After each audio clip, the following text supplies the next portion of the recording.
Hi everyone. It is now 5:39 a.m. Eastern Standard Time, March 12th, in the supposed year of 2017, and I just realized a little while ago that it was daylight savings, so we have officially sprung forward. If not, I would be doing this recording at 4:39 a.m., which by some people's standards is total insanity. And you may be right. Today I'm going to continue on Circumstantial Worldviews. This will be part 4B, because as I said in 4A, this subject, because it has to do with eschatology and thus history, because of my eschatology, it's not as simple and clear-cut as I'm sure a lot of us wish that it was. Unfortunately, history itself, or at least the history that we have, it's so complex in its nuances, because it consists of the actions of many various people. And most of the history that I'm going to be talking about, you have to understand, is the history of, or centered around, the Mediterranean. And even that itself I find amazing, because even the Mediterranean's sea, its name, means the Middle Sea. So this is sort of everything happening around Middle Earth, if you will, and not Tolkien's Middle Earth, which was a fantasy. This is the real Middle Earth, and hopefully enough history that has been handed down to us, hopefully enough of that, we are able to distill down into a picture that makes it comprehensible. So the thing with history is there's so many people in so many places doing so many things that you can dig into history, as I have, and come out of it saying to yourself, it is so vast. Who can make heads or tails of it all? And then that brings me to the eschatology that I hold, that I know a number of you either currently hold or are being convinced of, and that is the historicist view of eschatology.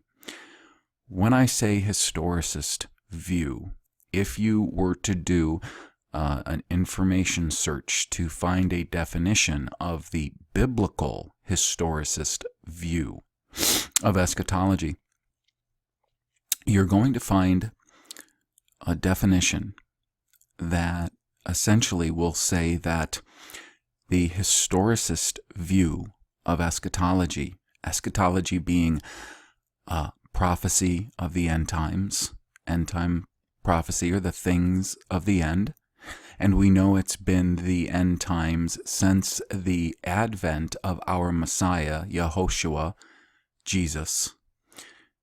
It's been the end times since he came. And if people were to say, well, that's kind of, amazing that it's been the end times for, I would say, at least 16 to 1700 years. And some people who really believe that we're in the 21st century would say 2,000 years. But either way, That's a long time to be in the last days. And it is. It is the last age before the coming kingdom of Yahweh the Father, which will be presided over and ushered in by Yehoshua, known as Jesus in most of our English translations, his only begotten Son, our Messiah and our Lamb, our King and High Priest. And he did not leave us with no roadmap, picture of what times would be from the 1st century to now. If you have currently a futurist or a preterist view of eschatology, you have to then believe that our Messiah, our King, who loved us so much that he gave up his life for us, he lowered himself to a servant, and him who knew no sin became sin for us,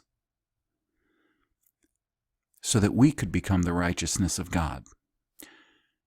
You have to believe that he left his church for centuries upon centuries with no clear roadmap of how to navigate their times and understand why the times were going the way they were going. That's what you have to concede if you're either a futurist or a preterist. You see, that's why I believe futurism and preterism, the two great pretenders to the throne of eschatology, are so dangerous.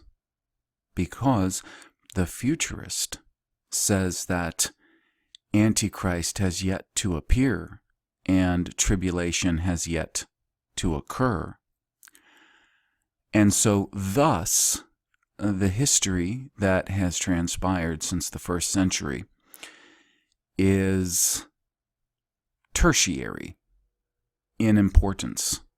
And we can just easily forget the past and all of the damage and violence that the kingdom of God has suffered in the last couple of millennia.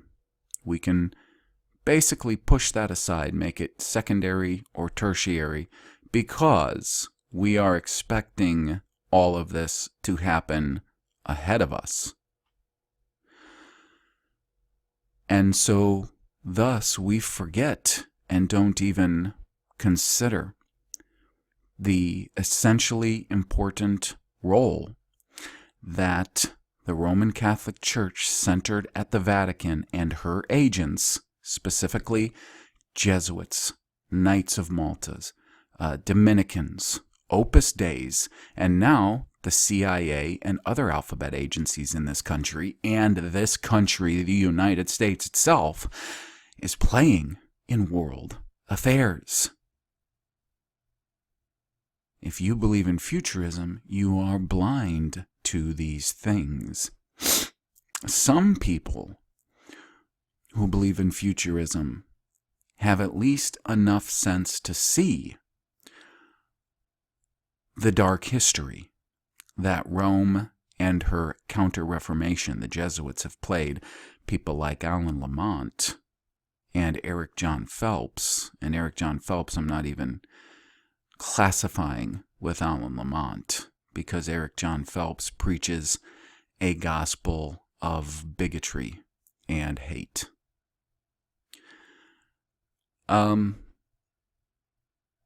So even if you have enough vision to see the very substantial role that the Vatican's agents have played the last few centuries or so, you're still not entirely understanding the role of the Papal Roman Empire in world history, and now the role of the American Empire in the world today, current events and future events, and what is to transpire. You don't know, and you cannot lead anyone in the way of the truth. If, on the other hand, you're a preterist, believing that either all of Revelation was fulfilled in the first century in the destruction of Jerusalem and the temple, that would be the full preterist, or that most of it was fulfilled except the last couple of chapters, that would make you a partial preterist. Most preterists today, like Hank Hanegraaff, James White, R.C. Sproul, to name a few, most partial preterists believe that the last couple of chapters are either yet to be fulfilled or had been slowly fulfilled over the last couple of millennia. They essentially, by believing preterism, they provide a great deal of weight and authenticity to all of the perverse actions performed by those who they have named apostolic fathers, church fathers. They give weight and credence to councils like Nicaea and Constantinople. They look at the Catholic Church as just Christianity gone a bit awry. Where if you're a historicist and understand the symbolism in Revelation from a long-term historicist point of view, you understand that Roman Catholicism and the papacy itself is Mystery Babylon, Antichrist, the little horn, the man of sin, the son of perdition, you name it.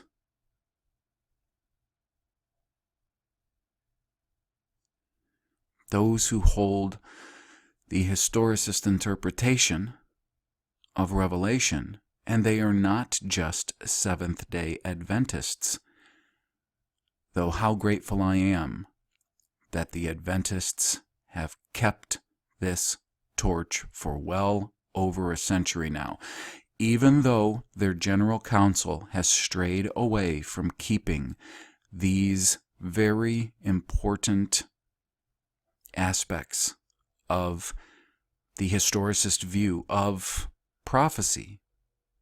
We still owe that church a great debt of gratitude, not only because they have faithfully held to the historicist view of Revelation, but also because they have made it a central aspect of their teaching that in no way did the Sabbath ever get changed in the New Testament, and you cannot prove it ever did.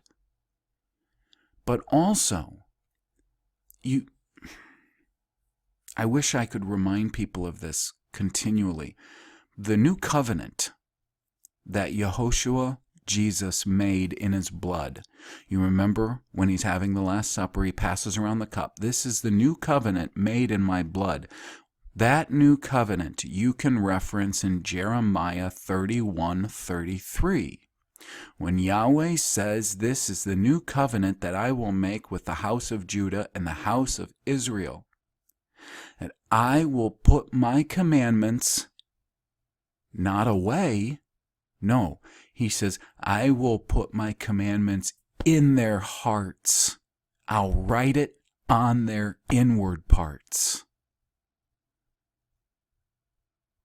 So it wasn't about the law being demolished. Jesus said, "I did not come to destroy the law. I came to fulfill it." So we can understand all the instructions of Yahweh through all of the grace and truth that we have received from Yehoshua, his only begotten Son and anointed one.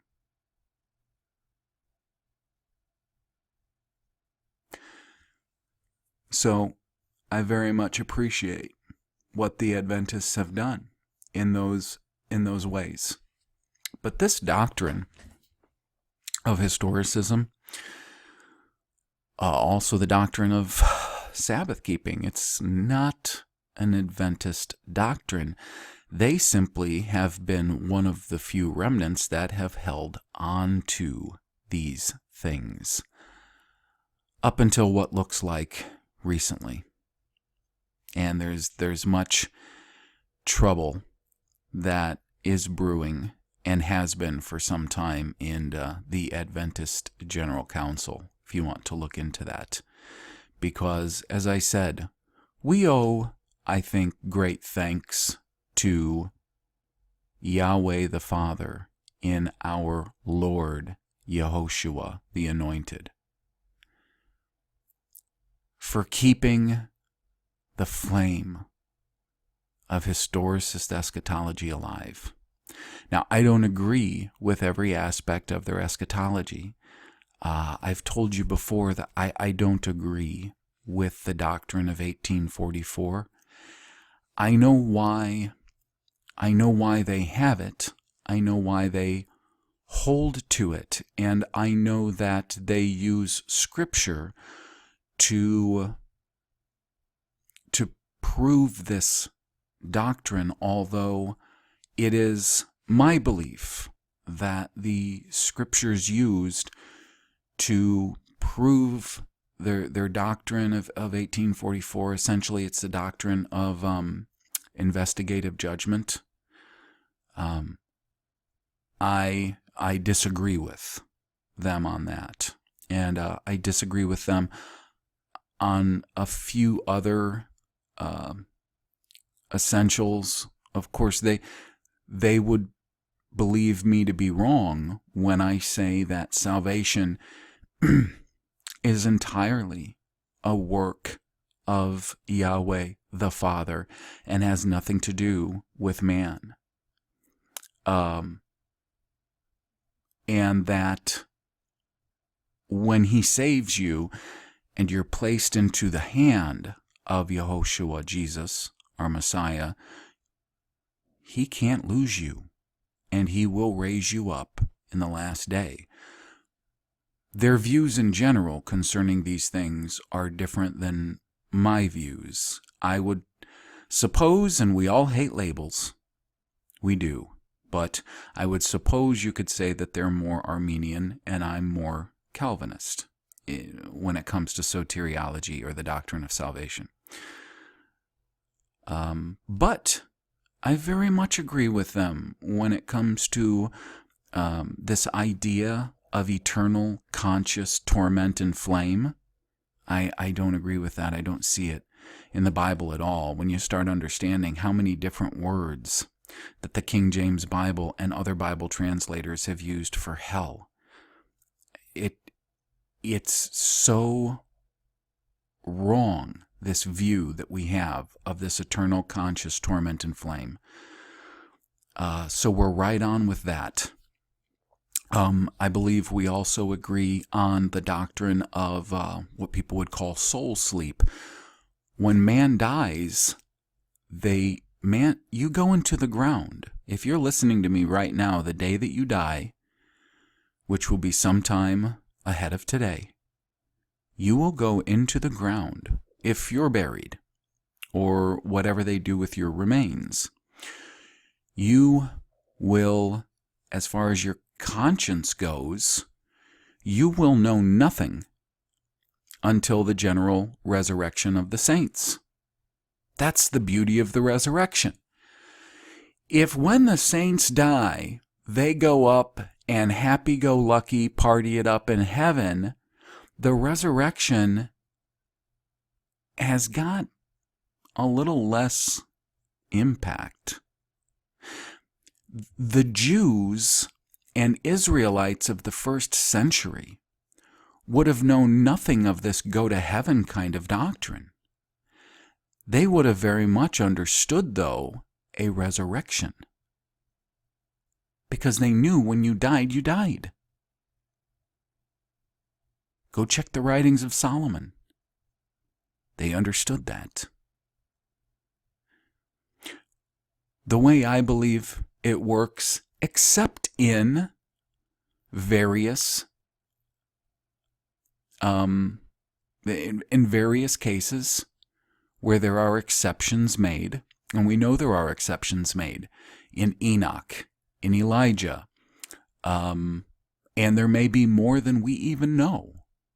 To be honest with you, there may be a number of people, Moses even, there may be a number of people that Yahweh chose to translate into their, I guess I should say, sort of their immortal resurrection state to a degree. I don't know if it's complete without Christ's full resurrection of the body. I'm still not completely sure of that, but there could be a lot of exceptions made, and it depends on what he decides, because he's Yahweh. He will be and do what he will be and do, and he can do these things because he's Yahweh, and he can do these things without going against his character. It's just like he is allowed to love whoever he's allowed to love. He's Yahweh. He who exists, or he who secures breath. And that would be deriving the meaning of his name from the ancient Hebrew, not what we call Hebrew today, which is not. What we call Hebrew today is it's Aramaic, Syriac script. It's not really Hebrew. But so I agree with some of those things that they believe. And I think it's foolhardy for any one of us to just believe that the brand of Christianity that we were raised with is the right way and the orthodox way, and everybody else is crazy or a cult or whatever else you've been told about them before you look into them. I have a friend who I met through these videos, and we talk from time to time.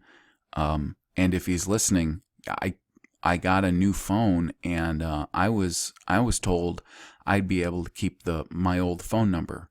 And when I got the phone, then I found out I couldn't. So I haven't been able to program my contacts in. I will program you in, and I'll send you a message with my new number. So I hope you don't think that I like brushed you off or something. But I have a friend who's Jehovah's Witness, and we have an open dialogue about what the Jehovah's Witness believe. And they have a number of doctrines that are far more biblical and orthodox than evangelical Christianity, as do Adventists. So it should make you pause and think about just assuming that your brand of Christianity is right. If you go by the Bible and the Bible alone, and you rely on the Holy Spirit of God, the Spirit of Christ, to lead you and guide you into all truth, then you are not far from the kingdom of heaven. You are on the right track. But if you just go by a denomination or what people have told you, the traditions of men, you got to get away from that and get back to the truth. So, that was my introduction into what we're talking about today. And I do want to sincerely thank those of you who have sent me messages and emails over the last few months and more, encouraging me. Because as I've said, the reason I do this, it is not because I think much of myself. I do this because nobody out there was representing people who I believe have the kind of sincere questions and perhaps abstract and original thoughts that I and many of my listeners have. So I'm just doing these things to try to help give you a voice too. I don't want any of you to adopt some doctrine of mine. I try not to. I try not to have or pigeonhole myself into any doctrine that I don't know that I know is supported biblically. We're all of us who are in Christ, we are all being sanctified. We are all being conformed to his image. So we're all being translated from death into life. We're on a journey, and we're going to learn more and more truth as we go. That is my sincere hope for all of you out there and for myself. And I also want to thank all of you who have taken the time to pray for me. Many of you know that both my wife and myself suffer from some relatively severe health problems, both of them being somewhat crippling in their own ways. Starting this weekend, I decided that I'm quitting smoking. And I did okay yesterday. I cut down a lot. And today, I am going to be taking a break from daily family life for a couple of days because my wife and I both agree that this might help relieve some of the stress of day-to-day life so that I can focus on getting over that hump and getting that first 24 hours, 48 hours, 72 hours, 1 hour at a time. So all of you who are listening to me, if you'd pray for me concerning that, I just want to glorify my God and my Master in my body, as well as in my heart, my mind, my actions. And that's, as far as I'm concerned, it's key. When we think of the people we look up to, and it's okay to look up to people. Paul said, imitate me as I imitate the Messiah. So it's okay. When we think of looking up to people, we don't typically think of looking up to somebody with a lit cigarette plugged into their mouth, right? I mean, let's be honest. We usually don't. I'm not condemning the people who smoke cigarettes, because all of us are dealing with problems in our flesh. Paul himself said that he understood that although he had a new nature and had been given new desires in his heart, that sin dwelled in his flesh. And so it was a constant struggle against sin. Up until recently, and I want to say recently as within the last year, I struggled with pornography terribly badly. It was horrible. I was throughout my life from a young age exposed to pornography and things that I never should have seen and then experienced, and it became a cancer in my life that consumed me. I was, for so many years, so perverse in the way that I thought, that I looked at the opposite sex, that I looked at myself, the way that I treated my body, other people's bodies, the way that I viewed the intimacy of sex was all wrong. It was all twisted, turned upside down. And I have been relieved of that perversion so much. And it didn't happen overnight. So I'm fully confident that I will be relieved of the burden upon my body of cigarette smoking. And then after that, I'd like to cut down coffee. And I'm also on a type of time-released pain meds, which helps with the cancer. But I would really like to not be on that either. With my history of heroin addiction, I'm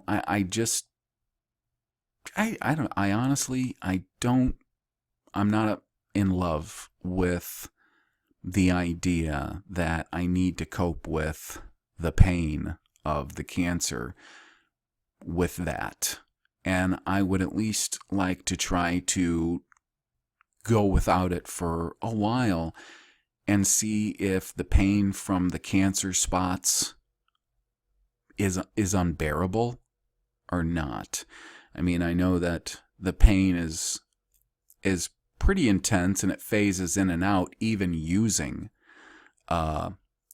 this painkiller, but I want to be for sure. I want to be sure that it's not just making the cancer worse. So I'm starting with the cigarettes, and then I hope not long after that, I'll be able to cut down the pain medication for the cancer, and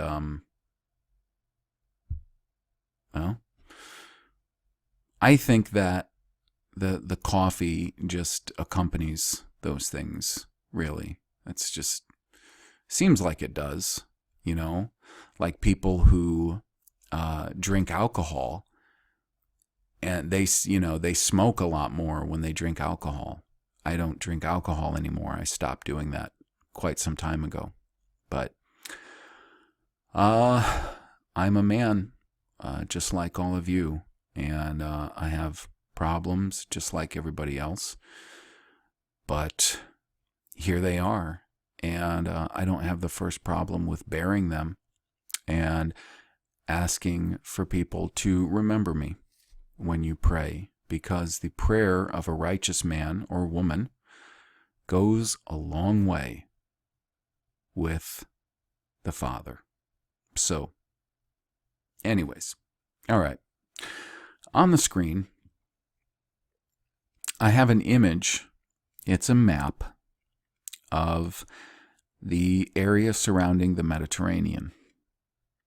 On the right, in purple, is about the extent of the Byzantine Empire at its zenith, its zenith years. And in the red to the left is the height of the Western, or what we think of as the Roman Empire. You see, Constantine, a Roman emperor in the 4th century, he moved the capital to a city in the east and named this city Constantinople. The city had existed far before he moved his capital there, but him being the emperor, he had the right to change it. This location right here was brilliant, and I think for all of Constantine's faults and the fact that Constantine claimed that he had that vision, claimed Christianity, which I don't believe those claims of his. I know he got baptized on his deathbed, and I'm glad he at least did that. I am, and I do hope sincerely to see Constantine in the kingdom to come. I very much do. But, I mean, for all of the hype behind Constantine and his life and his rise to power, I think he was very, very brilliant in his maneuvers, things that he did. And moving the capital to Constantinople, here between the Black Sea and the small inlet sea, the Bosphorus area, I think was a brilliant move, because it was one of the most well-guarded cities. And it essentially took the invention of the long-range, massive cannons that the Ottomans, the Turks, brought in and pounded Constantinople with. They literally invented this long-range cannon. That was the only way they were able to defeat the city, because it was so well protected. Unlike Rome, which had been sacked again and again and again. So he finally figured that, this is not the best location. And when he did that, Rome still remained as the western seat of the empire. There was the eastern seat and the western seat. Now, as time went by and things got pretty turbulent, they were turbulent in the time of Constantine. Civil wars, generals fighting with generals, pretenders to the throne, and all of that, Well, that didn't necessarily stop. Constantine brought some relative peace to the empire through a lot of pragmatism, a lot of compromise. And that's one thing that we're going to have to view and understand about history, is how detrimental the compromises of Constantine and those who came after him were to the church, or our understanding of the church, and how it eventually gave rise to that beast that comes up out of the abyss, which is what we see happening in the 2nd, 3rd, 4th centuries, and then goes to perdition, which happened in time afterward.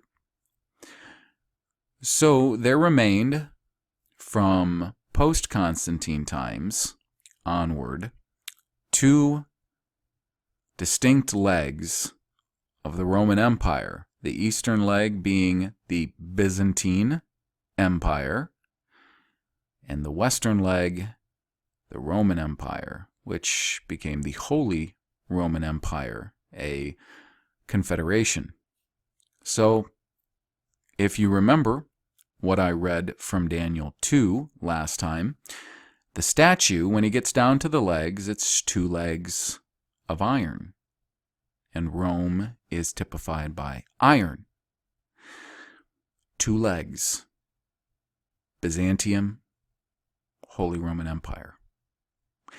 Those two legs give way to 2 feet with 10 toes of iron and clay, because just like iron and clay, when mixed together, is partly strong, partly weak, so too these empires and confederations that were formed were partly strong and partly weak. And we're going to go into a very good key example of how they were partly strong and partly weak. So each vision that we're given of these empires and world history is teaching us something distinct and unique about the empires of the world and the history of the world. And again, these things are not answering to every event that has happened worldwide. In fact, there was a very strong, thriving Eastern church that many people forget about Eastern Church in Parthia, in India, China, Armenia. Christ did not forget about them. But you see, everything that led up to where we are today was centralized around the Mediterranean, the Middle Sea. History is being borne out just as it was outlined in Revelation and in Daniel and in excerpts throughout the prophets and the apostles. History is being borne out and is going to, in a sense, a funnel. It will come to a head.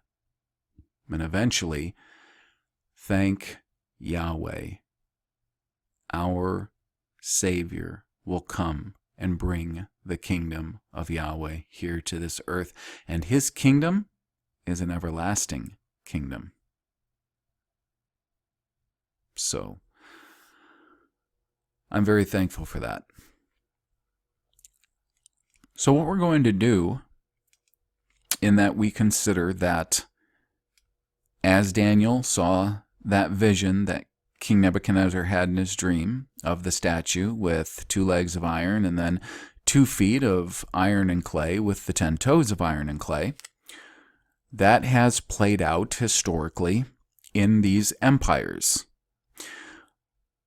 But we can't just take certain isolated factors and build a worldview or a doctrine from those. We're going to have to look at a lot of material that is specifically eschatological and decide if the weight of the material speaks to and supports a historicist view of Bible prophecy or not. So with that in mind, let's just talk a little bit about, since we left off last time, by reading Daniel 2, Daniel 7, and then part of Revelation 12 and the red dragon. Let's talk a little bit about what we see in Revelation 12 and 13, these beasts, because I believe that last time we saw plenty of material to establish that beasts are kingdoms, that heads are often divisions of a kingdom, as is horns. Horns can be subdivisions, separate parts that make up a whole. We saw this with the leopard with 4 heads. We saw this in the ram with 2 horns, one bigger than the other. We saw this in the 4th beast of Daniel 7 with 10 horns and a little horn that sprang up among them, and we're going to talk about him. We saw that with the he-goat of Daniel 8 with 1 notable horn that gave way and 4 horns sprang up instead. That would be the 4 generals of Alexander, Lysimachus, Ptolemy, Seleucid, Cassander. It's a well-established fact. We have very concrete proof of what beasts are and what heads and horns can symbolize. So knowing that, we can read in Revelation 12, 13, and probably go on to Revelation 17, look at the beasts that are talked about in here in Revelation, and see what we can determine from them. So here we go, off to Revelation. Now, I don't want to look at these things through the same eyes that many historicists have looked at them through. So oftentimes when I talk about these different beasts, it's real possible that I'm going to get into the specifics of them to determine what we can only from the text, not historicist tradition thus far, because I believe that even historicist tradition has been, to some extent, infiltrated and perverted. So last time we looked at Revelation 12, and we saw the vision that John had. He said, a great sign appeared in heaven. And I'm reading from the Tree of Life version. It's a very interesting translation of the Bible, and it gives us a lot of terms that are more rooted in some Tanakh terminology, and I like that because doing that creates a consistency of terms between the Tanakh, or what most people call the Old Testament, and the New Testament.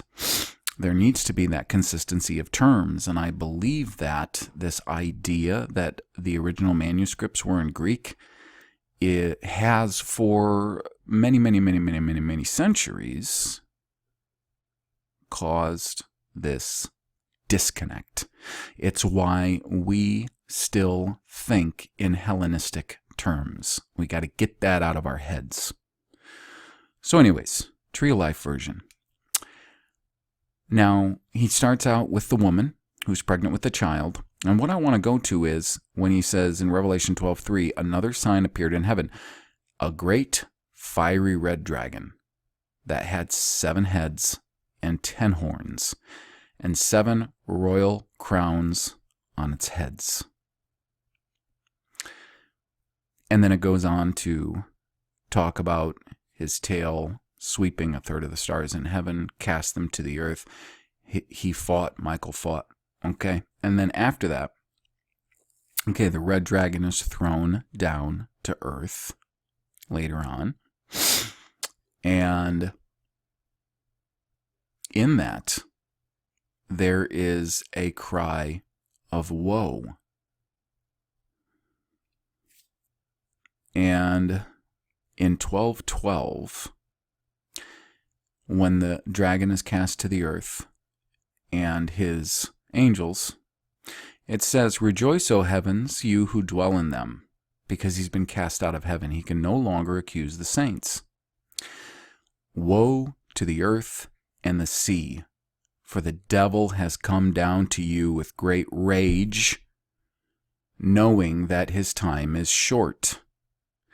Keep that in mind when you hear a lot of these futurists who keep talking about the devil and his angels are doing this, that, and the other because they're trying to win this great battle. No, the Bible says that the devil knows his time is short. And then 12:13, when he saw that he had been thrown to earth, he stalked the woman who'd given birth to the male child. But the woman was given 2 wings of the great eagle, that she might fly away from the presence of the serpent into the wilderness, to the place where she is taken care of for a time, times, and half a time. And from out of his mouth the serpent spewed water like a river after the woman, in order to sweep her away with a flood. The flood we can interpret from Daniel 9, armies. But the earth came to the aid of the woman. Now remember, the earth, that's important. The earth came to the aid of the woman. The earth opened its mouth and swallowed the river that the dragon had spewed from its mouth. So the dragon became enraged at the woman and went off to make war with the rest of her offspring, those who keep the commandments of God and hold to the testimony of Yeshua. And he stood on the shore of the sea. Now you'll notice that the dragon, described in Revelation 12, is oftentimes equated with the 4th beast that we see in Daniel chapter 7. But remember, The fourth beast that we saw in Daniel chapter 7 was described as a beast diverse from all the beasts that came before it. It was said to have 10 horns, but not 7 heads, 10 horns. It had teeth of iron, and it had nails of brass. And it was a massively powerful, destructive beast. And as he watched this beast, he saw that a small horn sprang up from among the 10. And when he sprang up, 3 of the 10 were plucked up by their roots. Now, it said that the beast that he saw remained until the Ancient of Days came. He also said that the little horn made war on the saints until the Ancient of Days came. The saints of the Most High were to take away his kingdom and consume it until the end. That's what we see from Daniel 7. We're not seeing the same exact beast, but it's close, it's similar, and we're going to see the similarities in the next chapter. And we're going to start understanding why there are certain similarities and why there aren't. And it's because just like in Daniel, from chapter 2 to chapter 7, we see 2 different kinds of images overlaid upon one another so that we can understand different aspects of these kingdoms of the earth until the end. In the same way in Revelation, we're given further information that help us understand the aspects of these worldly kingdoms until the end. And now in Revelation 12, the devil is personified as this great fiery red dragon with 7 heads and 10 horns. On his heads are 10 crowns. Now, what's brilliant about this is not only are we seeing a picture of the completeness of all of the kingdoms of the earth that Satan has presided over in the 7 heads and the 10 horns. But we're also seeing a further step forward from the picture that was left off in Daniel chapter 7. Now, some have expounded upon this fiery red dragon that we see in 12, who we know is the devil. But we also know that there's more to this than just the devil. The beast that personified the pagan Roman Empire was the dragon.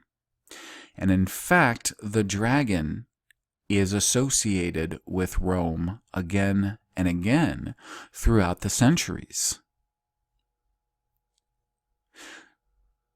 So we see this great red dragon in Revelation 12, and you can see it as not only the devil and the fullness of his worldly empires, but also understand that as Rome, the 7 heads with the 7 crowns. I've heard it said, and it's pretty sensible, that represents 7 types of ruling authorities that the pagan Roman Empire had in its lifespan before it became something different, because it did not stay the pagan Roman Empire. That empire changed into a different kind of empire. Still the Roman Empire, but not the papal Caesar Roman Empire. The 10 horns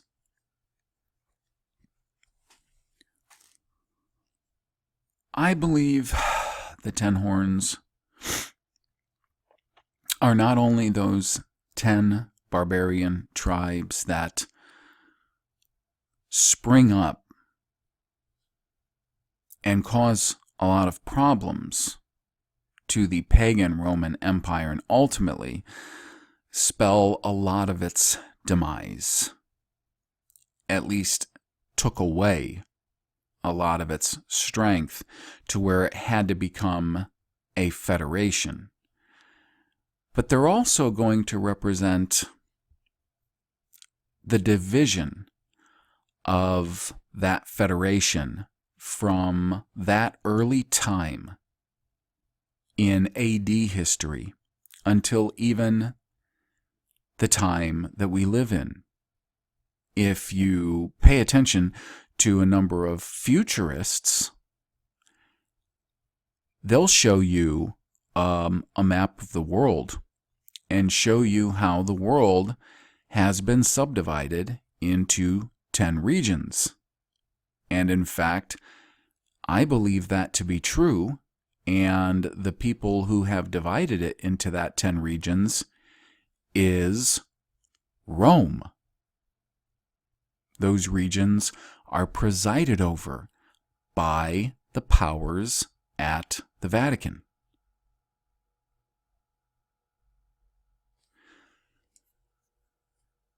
So those 10 subdivisions still exist.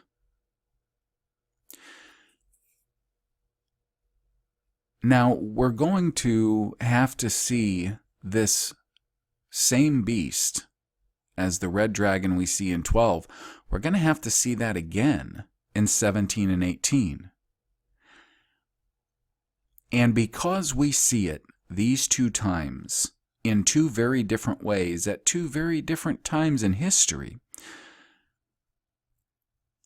I am of the mind that the 10 horns not only represent those 10 kingdoms which became a federation known as, in later times, the Holy Roman Empire, which is personified in a greater way in the next beast that we'll see in Revelation 13. But also, I think in a way, those 10 horns are as complete, I guess a complete symbol as the 7 heads. In 17 and 18, the angel, Christ's angel, explains the mystery of the woman and the beast with the heads and the horns, and we're going to better understand it. But the reason that I'm talking about these things in a way that is not all that concrete is because a lot of the interpretations that I've heard thus far from historicists, I don't believe that they are absolutely right on. I believe that they have certain grains of truth to them, but I'm not going to lock us in to one thing because I think we need to keep certain things kind of open. Okay, so now we're going to move on to 13. And John starts in Revelation 13:1. Then I saw a beast rising out of the sea that had 10 horns and 7 heads. On his horns were 10 royal crowns. Upon his heads were slanderous names. Now the beast that I saw was like a leopard, his feet like a lion's, and his mouth like a bear's. And the dragon gave him his power and his throne and great authority. One of his heads seemed to have been slain, but the fatal wound was healed. The whole earth was amazed and followed the beast. And they worshipped the dragon because he had given authority to the beast. They also worshipped the beast, chanting, "Who is like the beast, and who can make war against him?" The beast was given a mouth uttering great boasts and blasphemies. It was given authority to act for 42 months. Then he opened his mouth with blasphemies against God to slander his name and his tabernacle, that is, those dwelling in heaven. He was also permitted to make war against the Kedoshim, which is the saints, and overcome them. And he was given authority over every tribe and people and tongue and nation. All who dwell on the earth shall worship him, everyone whose name has not been written from the foundation of the world in the book of life of the Lamb who was slain. If anyone has an ear, let him hear. If anyone is meant for captivity, to captivity he goes. If anyone is to be killed by the sword he must be killed. Here is the perseverance and faith of the Kedoshim. So now herein we're going to focus on this beast. Revelation 13, 1 through 10. Because this beast is a continuation of the fourth beast we saw from Daniel 7. Now, first off, I challenge any futurist out there to make anything but kingdoms of the beasts seen in Daniel 7. I find it amazing that futurists can admit that the different metals in the statue are the different kingdoms. They can sometimes admit that those four beasts are just a deeper, more expanded look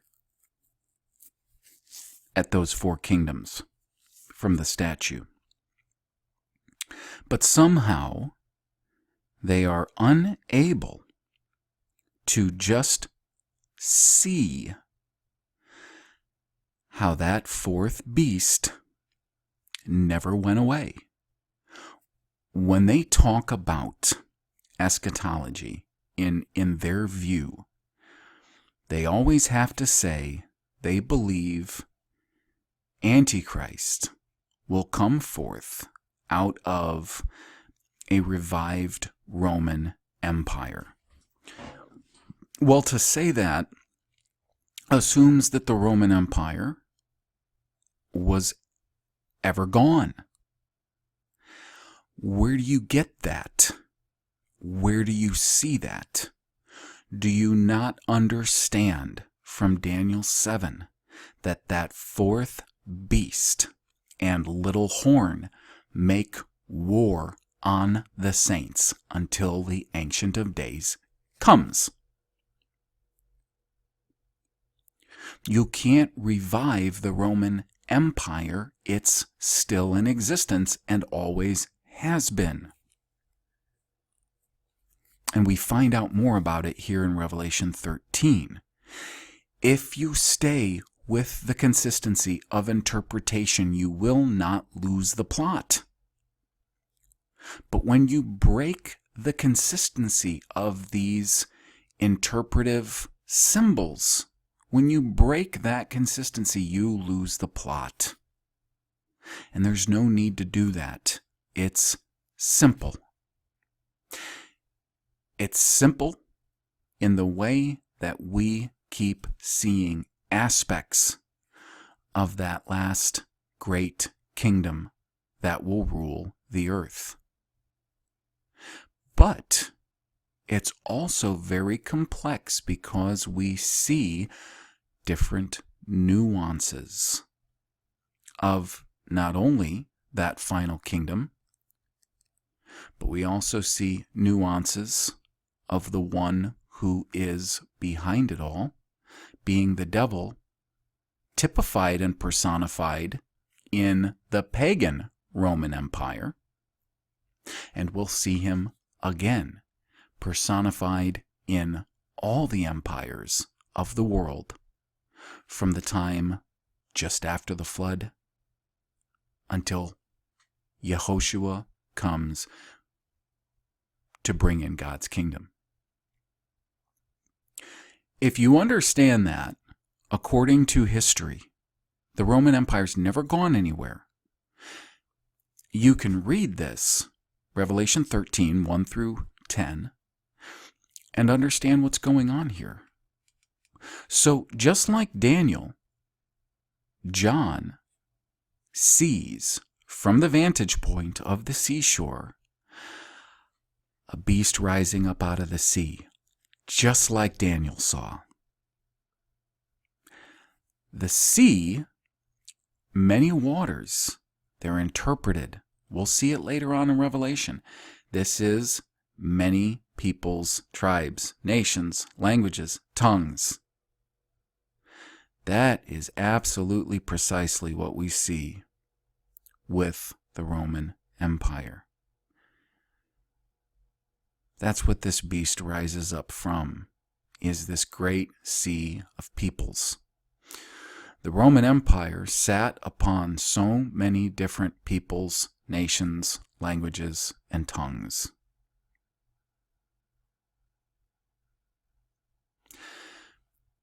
Now this beast that John sees that comes up out of the sea, it also has 7 heads and 10 horns, but the crowns are not on the heads, like in 12. The crowns are on the horns.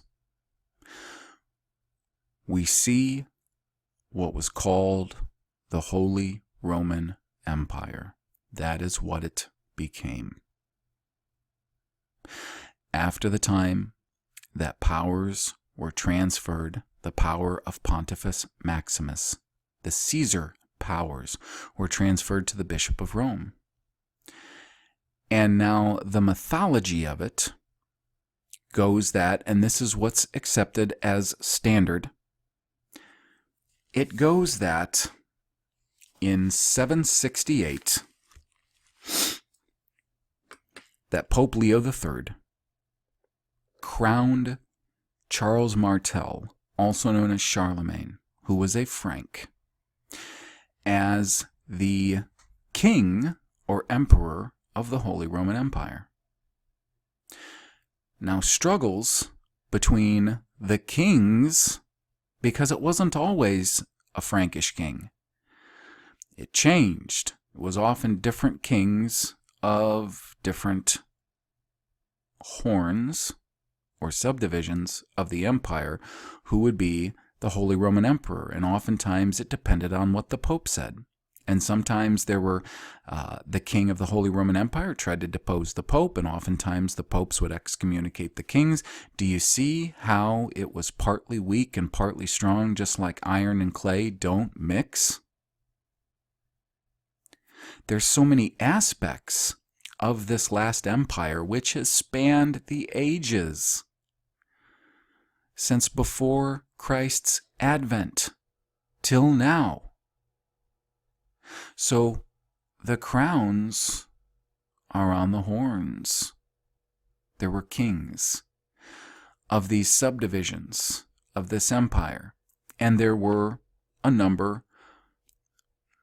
What it came down to was the subdivisions, being called the barbarian tribes, consisted of, as I said, there were the Ostrogoths, Vandals, and Huruli. Those were the 3 subdivision kingdoms that were plucked up by their roots, and they exist no more before the little horn.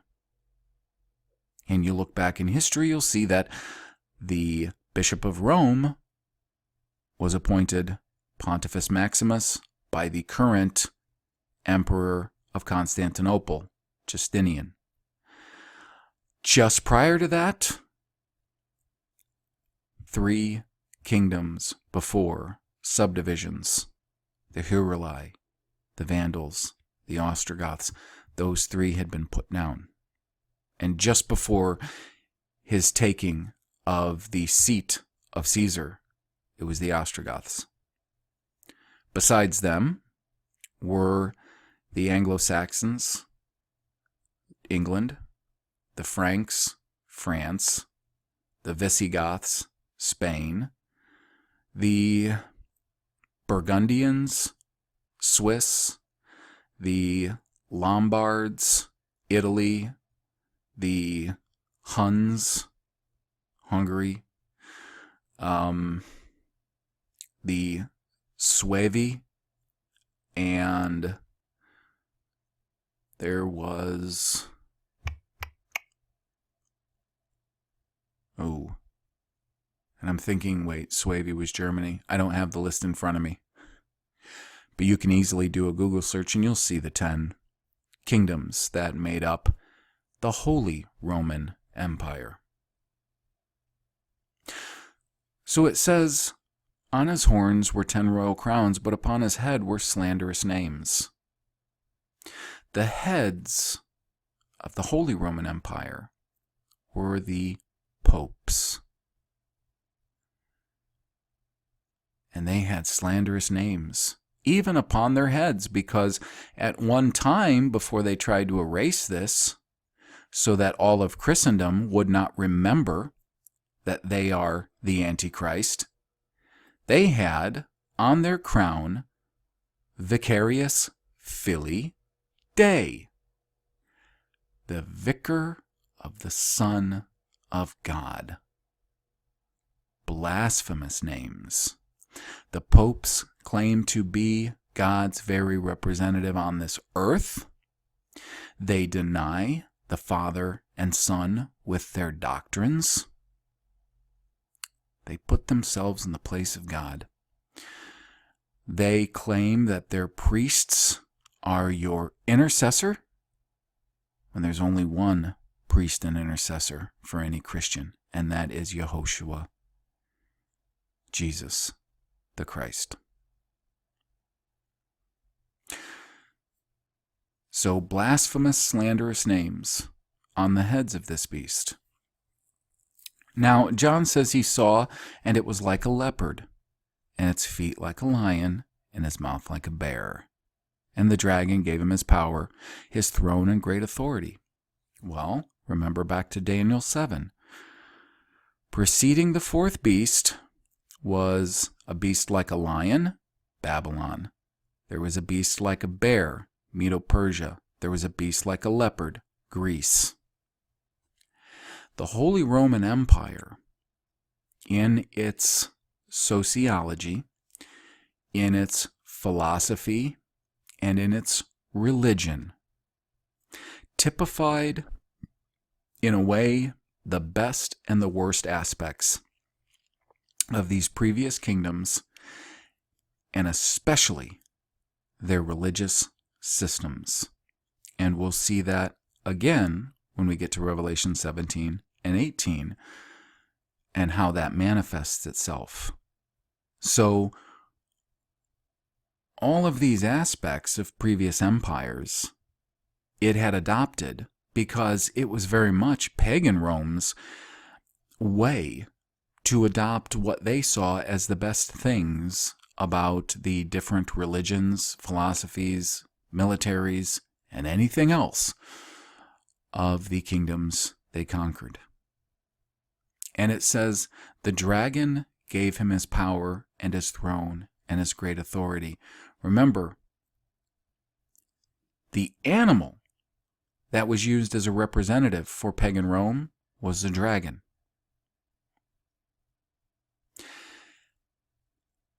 The papacy and the Holy Roman Empire Confederate was given its power not only by papal Rome, but it was also given its power by Satan himself. And that's why in Revelation 12 we see a blending of Satan, shown as this fiery red dragon with 7 heads, 10 horns, but at the same time, it is also a symbolic picture of pagan Rome. So this is so deep and so rich what you can pull away from it. But if you think for some reason that this is a single guy coming in the future called the Antichrist, you're going to be scratching your head and confused from now until then. And you're not going to understand who today is ruling the world, how and why and where it's going. Now in Revelation 13:3 it says, one of his heads seemed to have been slain, but the fatal wound was healed. The whole earth was amazed and followed the beast. Now some people want to say that that fatal head wound was the last kind of emperor, which was a sort of transitional emperor position which didn't last very long, and that was the fatal head wound. And the healing was Justinian making the papacy Pontifex Maximus. I don't agree with that, because the beast that we're looking at right now is the Holy Roman Empire beast. It says, one of its heads seemed like it was wounded unto death, but the fatal wound was healed, and the whole earth was amazed and followed the beast. It seemed like the Holy Roman Empire, typified by the papacy, because the papacy was the head.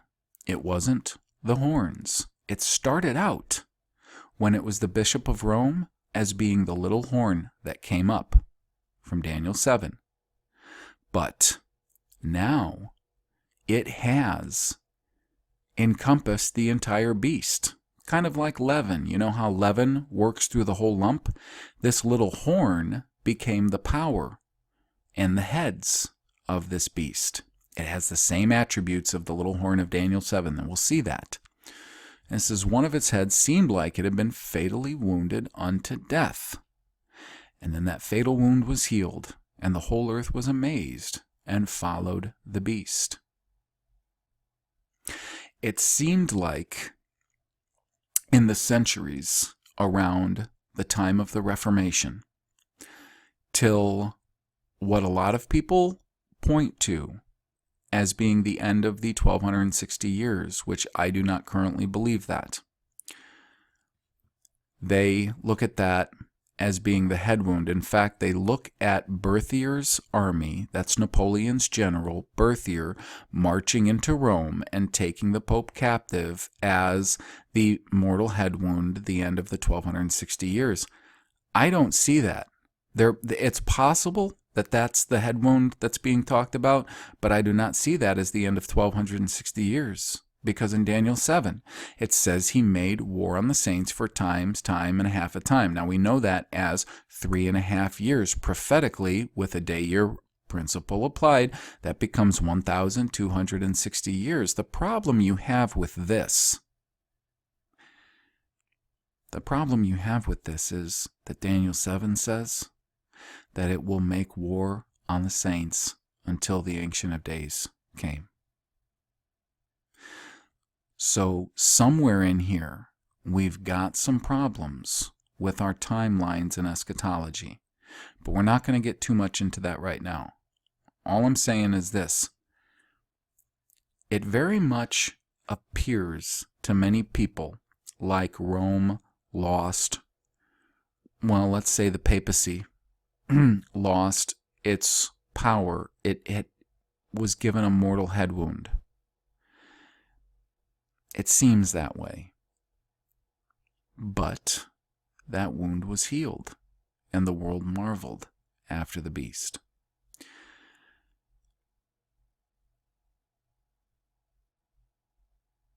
Now, some people would point to Mussolini as being the person who restored temporal power to the papacy and the Vatican, because now the Vatican, the Vatican is actually its own country. It's its own church state in its own country. It wasn't that way. The other thing you got to keep in mind is Napoleon's general birth year that marched into Rome. It wasn't the Vatican, but Rome. There was St. Peter's, and St. Peter's was still in the same place, and that's where the Pope was residing at the time. But what we know today as the Vatican City-State, it wasn't the same then when birth year marched in 1798. What you have to remember about that is he was Napoleon's general and he was acting under Napoleon's orders. Napoleon was a Freemason and thus controlled by the Jesuits. The Jesuits did not have to march in Berthier's army to depose the Pope. They could poison him and put their own guy in. The Jesuits had been working at power grabbing for a couple hundred years by now. They had their craft down pretty darn good. At the most, what was happening in the late 17th century, as we count centuries for now, was a ruse. It was a deception. It seemed to have a mortal head wound. So there was the Reformation, and I think what had to happen by the late 1790s is it had to seem as though all the power of the Vatican, the papacy, and the Holy Roman Empire was all collapsing. Because there had been so many factions and so many countries turning against her. They had to go underground. The Jesuits knew that working from behind the scenes and going underground was extremely effective. And by this time, they were savvy enough to know that it doesn't mean anything if you sit in a throne and have a crown on your head and say, I am somebody, if you're not really the power that's ruling the world. They had already become, to a large extent, the power ruling the world from behind the scenes by this time. So in typical Jesuit fashion, they orchestrated a grand ruse.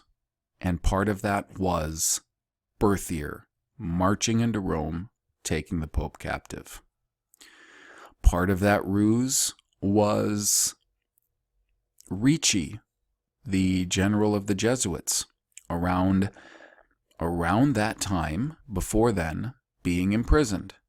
Part of that ruse was the Jesuits being a papal bull being put out that their order was being suppressed. Nonsense. By this time, the Jesuits had far more power than the popes did. Don't think something like that a pope actually had the nerve to go against the Jesuits, especially the pope who did. He was very much controlled by the Jesuits, and then everybody believed that he was poisoned by them. They believed this ruse. And I think that's what's being described here. The head, it seemed like it was slain. And then the fatal wound was healed, and the whole earth was amazed and followed the beast. You should see how the whole world is regarding the Vatican and the Pope.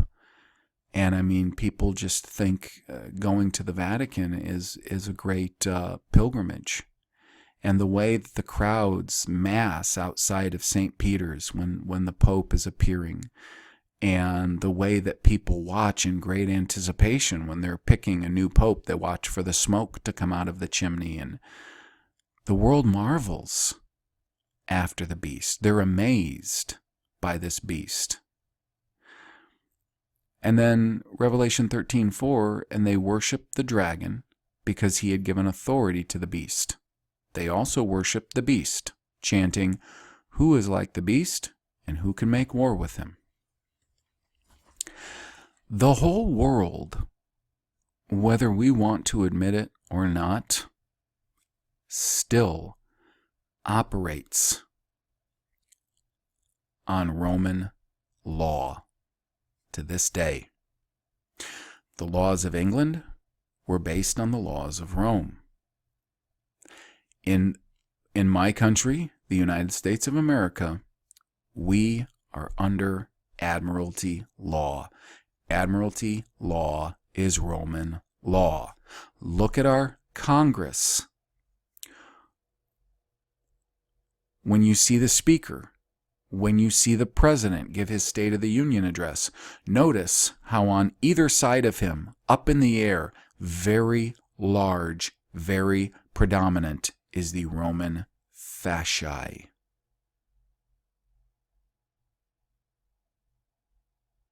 The world is still, and not just still, but has become more and more over the last 5 centuries, Rome. People have believed that the world has somehow gained a great balance from Protestantism, but you don't understand. It has secretly become more and more Roman. This beast is ruling the world from behind the scenes. That is the brilliance of the Jesuits. That has been their modus operandi from the start, and that is how they have fashioned the Roman Empire since. That is why we are going to see it termed in certain ways when we get to Revelation 17 and 18, and it's all going to start making immense sense. So it says they worship the dragon. Our lives in this country, America, and in every other country that is a direct child country of England, every country that is a direct child country of Spain, a direct child country of France, of Holland, of Belgium, of any of those European countries that were part of the Holy Roman Empire, we all organize and live out our lives acting as citizens of Rome. The whole world worships the dragon.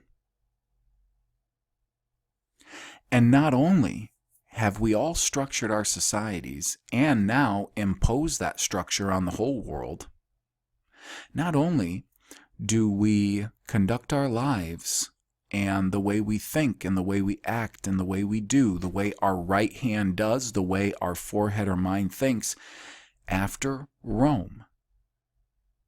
Not only that, but because we have adopted all of her systems, we also worship the dragon, those whose names were not written in the Lamb's Book of Life. Worship the dragon. The dragon not only being pagan Rome, but Satan himself. And many, many people, don't kid yourself, directly worship Satan and absolutely bow to the beast that is typified in the Vatican. I want to encourage you not to be naive about this, because I was naive about this for a very long time. Many people, powerful people, worship Satan, and they bow and answer to Rome. Many of the Roman hierarchy directly worship Satan. It is the most evil institution the world has ever known. It is part of the reason, or a great deal of the reason, why their pastors and priests have so many problems with pedophilia and perversions of all kinds.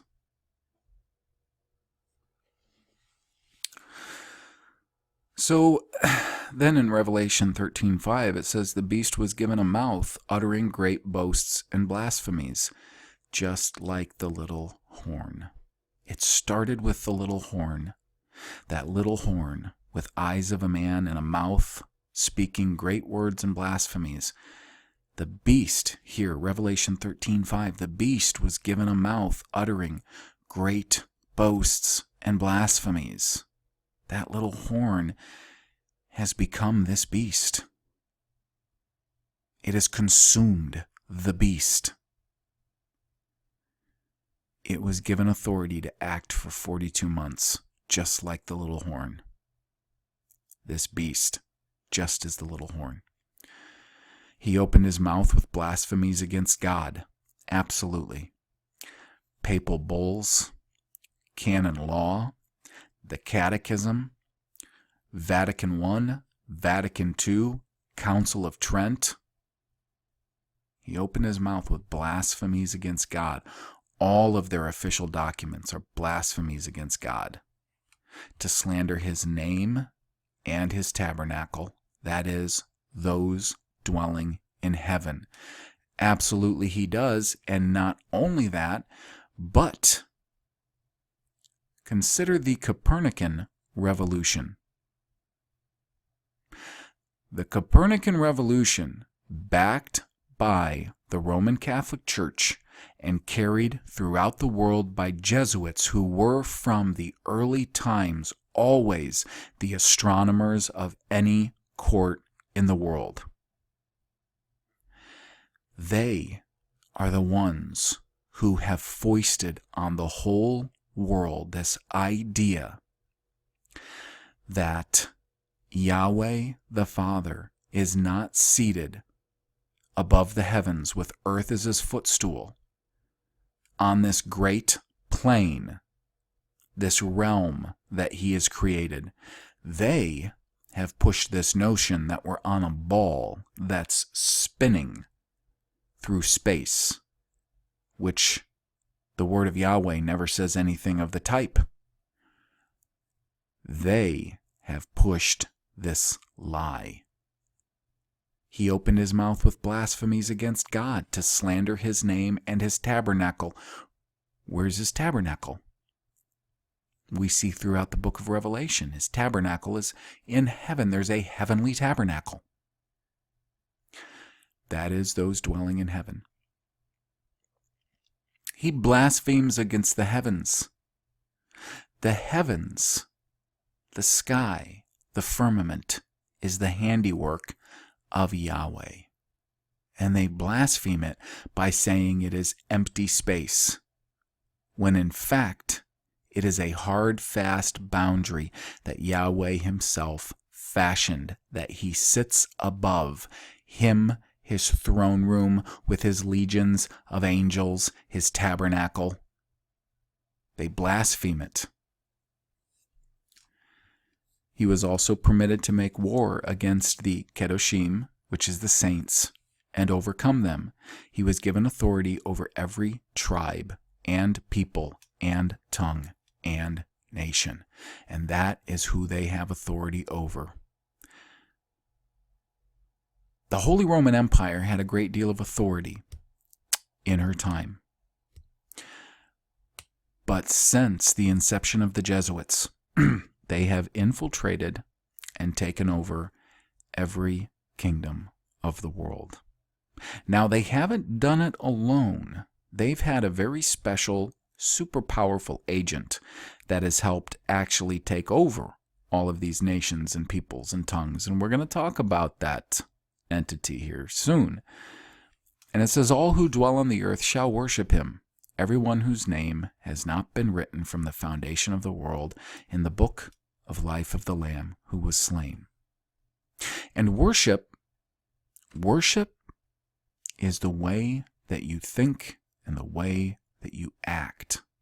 People get this idea that everybody is going to get down on their hands and knees and, salami, kind of bowing worship to this Antichrist character, when they don't understand that worship is the fact that they will accept this beast's decrees, laws, and doctrines that all go against Yahweh's. Remember that little horn?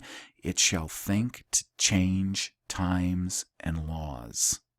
And it has. And the whole world is worshiping that beast by accepting its change of times and laws. It's worshiping that beast. If anyone has an ear, let him hear. If anyone is meant for captivity, to captivity he goes. If anyone is to be killed by the sword he must be killed. Here is the perseverance and faith of the Kedoshim, the saints. And the saints endured much captivity. Many were killed by the sword. And they persevered. The saints, through all of this, yet persevered. And the saints are yet still persevering to this very day. So I challenge any futurist out there, or any preterist, I challenge you to try to make anything other than successive unfolding kingdoms out of the beasts that we see in Revelation, based on the visions of Daniel, Daniel 2, Daniel 7. You have to do so much finagling, so much mental gymnastics. I kind of hate that term, but I have to use it, with the text to get this. You've got to play around with the text to put the parentheses in Daniel chapter 9, which is not there. Be honest. Please. Be sincere. Examine your prophetic model. Does it line up with Scripture? I challenge you to go back, read Daniel 2, Daniel 7, 8, 9, all the way through 12. Read Daniel. Look at the clear definitions of the kingdoms. That little horn. Now, come up to Revelation, read 12 and 13, and you tell me how you get from a clear picture of a kingdom over a great period of time to an individual man over a period of a few years. If you're not honest about the symbolism that you're finding in the Bible, in apocalyptic, prophetic literature, you're not going to understand why the things in this world are happening. You're not going to understand the deceptions that are taking place in this world, and you're going to be swept away by them. When terrible things happen, you're not going to understand why. And I don't want you to be taken by surprise when things happen that you really didn't think were going to happen. So please re-examine your eschatology. I know I re-examine mine. I'm not still a biblical historicist because I haven't continued to test it and to try it and to burn away the chaff. And I am continuing to test it and try it and burn away the chaff. I challenge you to do the same.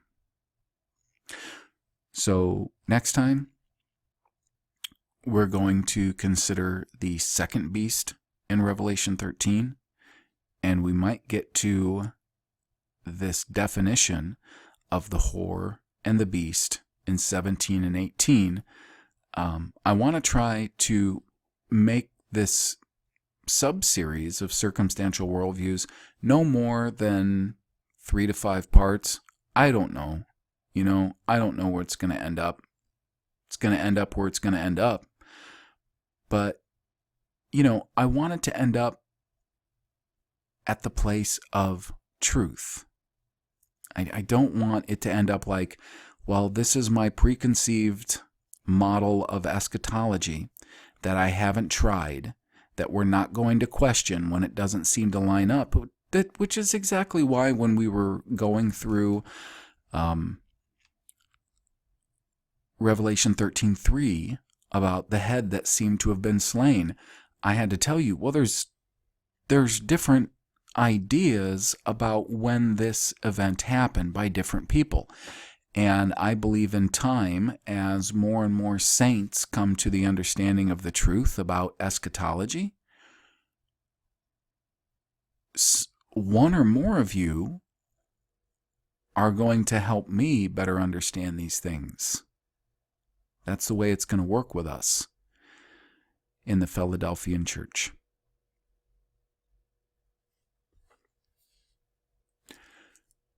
So, that's it for me. Until next time, I always remind you this, because I always have to remind myself this, that Jesus, which is Yehoshua, is Lord. Yahweh, God's kingdom, is forever, and I am still your servant. So, farewell.